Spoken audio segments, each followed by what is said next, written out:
BTS এর comeback নিউজে একটু পরে বলি, আগে রোজের আপডেটটা নিয়ে শেয়ার করি তোমাদের সাথে। রিসেন্টলি রোজ তার সং এবিডিতে তার অ্যামেজিং বিউটিতে সবাইকে ফিদা করে দিয়েছে। এখনই সকল কন্ট্রোভার্সি হলো তার চোখকে নিয়ে।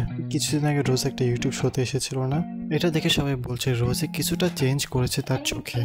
তাদের মধ্যে maybe it's double eyelid surgery. তার চোখে আগে থেকে অনেকটাই চেঞ্জেস দেখা যাচ্ছে। এখন তারা এটাও বলছে সার্জারির জন্য রোজ তার চোখকে কভার করে রাখতো, তাই সে সব জায়গায় যেত সানগ্লাস পরে। এখানে কিছু ফ্যানদের মতামত হলো আজকাল ডাবল আইলিড সার্জারি সবাই কয়, তাই অবশ্যই ডাবল আইলিড সার্জারি। এবং কারো মতামত কিছুদিন আগেও সে ডাবল আইলিড টেপগুলো ইউজ করছিল, তো এটাও ইউজ করতে পারে যদি সার্জারি করেও থাকে ইটস নেসেসারি। বর্তমানে এটা 90% মানুষই করাচ্ছে।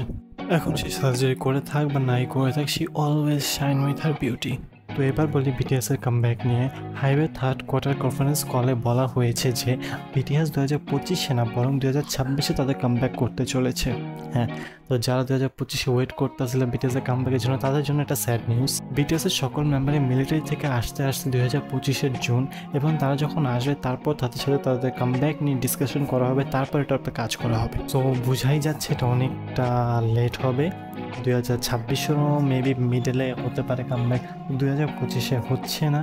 তো যারা এটা নিয়ে অনেকটা এক্সাইটেড ছিলে যে 2025 বিটিএস কামব্যাক করবে, তাদের জন্য এটা অনেকটাই স্যাড নিউজ, তাদের অনেকটাই খারাপ লেগেছে। কিন্তু এটা কনফার্ম 2026 তোমরা বিটিএসকে দেখতে পাচ্ছ একসাথে। তো এটা নিয়ে তোমরা হ্যাপি থাকো। তো এখন কি আরেক বছর বেশি ওয়েট করতে হবে তোমাদের বিটিএস কামব্যাকের জন্য 2026? হ্যাঁ, তো এখানে ভিডিও শেষ। এগুলো ছিল আজকের আপডেট। তো তোমাদের এগুলো নিয়ে কী মতামত অবশ্যই জানাবে আমাকে।